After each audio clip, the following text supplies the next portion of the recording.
Hakim-Hakim pasal 16 ayat 1-3. Simson di Gaza. Pada suatu kali ketika Simson pergi ke Gaza, dilihatnya di sana seorang perempuan sundal, lalu menghampiri dia. Ketika diberitahukan kepada orang-orang Gaza, Simson telah datang ke sini, maka mereka mengepung tempat itu dan siap menghadang dia semalam-malaman itu di pintu gerbang kota. Tetapi semalam-malaman itu mereka tidak berbuat apa-apa karena pikirnya, nanti pada waktu fajar kita akan membunuh dia. Tetapi Simson tidur di situ sampai tengah malam. Pada waktu tengah malam bangunlah ia. Dipegangnya kedua daun pintu gerbang kota itu dan kedua tiang pintu. Dicabutnyalah semuanya beserta palangnya. Diletakkannya di atas kedua bahunya. Lalu semuanya itu diangkatnya ke puncak gunung yang berhadapan dengan Hebron. Ayat 4-22. Simson dan Delila. Sesudah itu, Simson jatuh cinta kepada seorang perempuan dari lembah Sorek yang namanya Delila.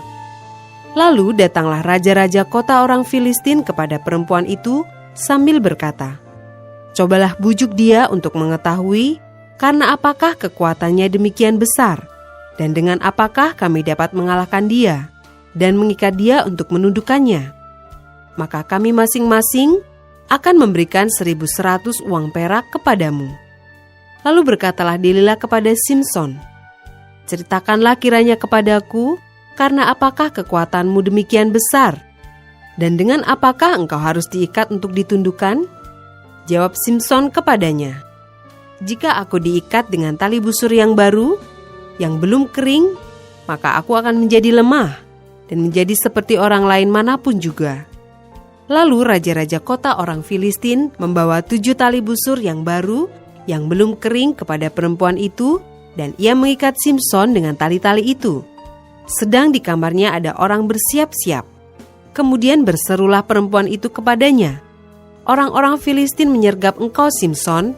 Tetapi ia memutuskan tali-tali busur itu seperti tali rami yang terbakar putus apabila kena api, dan tidaklah ketahuan di mana duduk kekuatannya itu. Kemudian berkatalah Delila kepada Simson, "Sesungguhnya engkau telah mempermain-mainkan dan membohongi aku. Sekarang ceritakanlah kiranya kepadaku, dengan apa engkau dapat diikat?"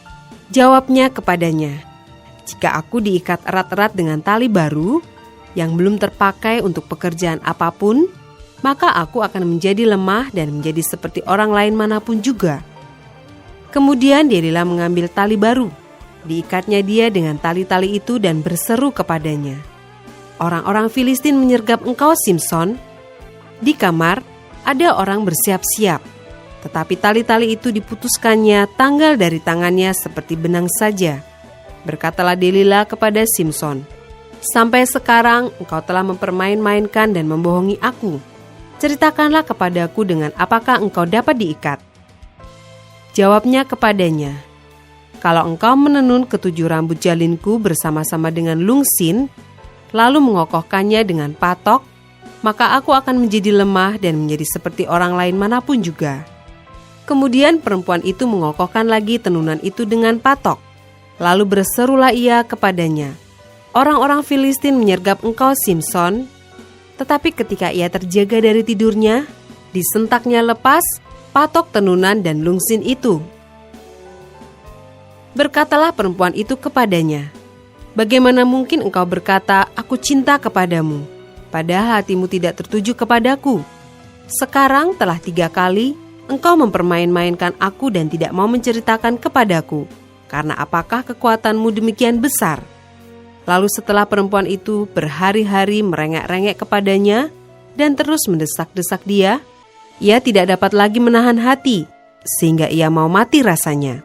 Maka diceritakannya kepadanya segala isi hatinya, katanya, "Kepalaku tidak pernah kena pisau cukur, sebab sejak dari kandungan ibuku, aku ini seorang nazir Allah.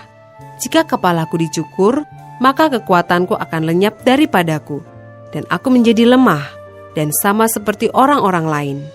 Ketika dilihat Delila bahwa segala isi hatinya telah diceritakannya kepadanya, disuruhnyalah memanggil raja-raja kota orang Filistin.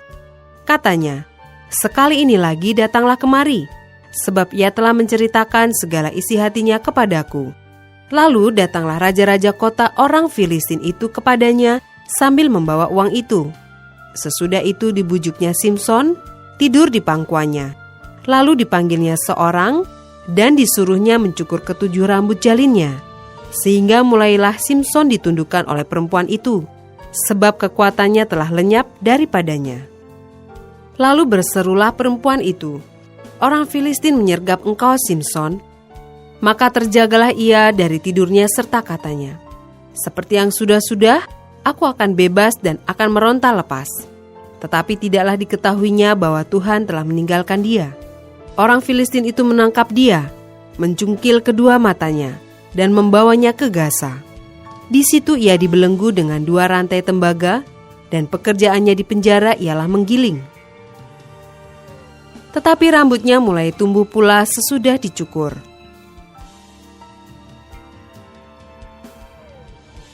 Ayat 23-31. Simson mati. Sesudah itu berkumpullah raja-raja kota orang Filistin untuk mengadakan perayaan korban sembelihan yang besar kepada Dagon, Allah mereka, dan untuk bersukaria. Kata mereka, "Telah diserahkan oleh Allah kita ke dalam tangan kita, Simson, musuh kita." Dan ketika orang banyak melihat Simson, mereka memuji Allah mereka sambil berseru, "Telah diserahkan oleh Allah kita ke dalam tangan kita, musuh kita, perusak tanah kita, dan yang membunuh banyak teman kita." Ketika hati mereka riang gembira, berkatalah mereka, "Panggillah Simson untuk melawak bagi kita." Simson dipanggil dari penjara, lalu ia melawak di depan mereka. Kemudian mereka menyuruh dia berdiri di antara tiang-tiang. Berkatalah Simson kepada anak yang menuntun dia, "Lepaskan aku dan biarkanlah aku meraba-raba tiang-tiang penyangga rumah ini, supaya aku dapat bersandar padanya." Adapun gedung itu penuh dengan laki-laki dan perempuan. Segala raja kota orang Filistin ada di sana. Dan di atas sotoh ada kira-kira 3.000 orang laki-laki dan perempuan yang menonton lawak Simson itu. Berserulah Simson kepada Tuhan, katanya, "Ya Tuhan Allah, ingatlah kiranya kepadaku, dan buatlah aku kuat sekali ini saja, ya Allah, supaya dengan satu pembalasan juga kubalaskan kedua mataku itu kepada orang Filistin." Kemudian Simson merangkul kedua tiang yang paling tengah, penyangga rumah itu, lalu bertopang kepada tiang yang satu dengan tangan kanannya, dan kepada tiang yang lain dengan tangan kirinya. Berkatalah Simson, "Biarlah kiranya aku mati bersama-sama orang Filistin ini." Lalu membungkuklah ia sekuat-kuatnya. Maka rubuhlah rumah itu menimpa raja-raja kota itu dan seluruh orang banyak yang ada di dalamnya. Yang mati dibunuhnya pada waktu matinya itu lebih banyak daripada yang dibunuhnya pada waktu hidupnya. Sesudah itu datanglah ke sana saudara-saudaranya dan seluruh keluarganya. Mereka mengangkat dia dan membawanya dari sana, lalu menguburkannya di antara Zora dan Eshitaol, di dalam kubur Manoah, ayahnya. Dia memerintah sebagai hakim atas orang Israel 20 tahun lamanya.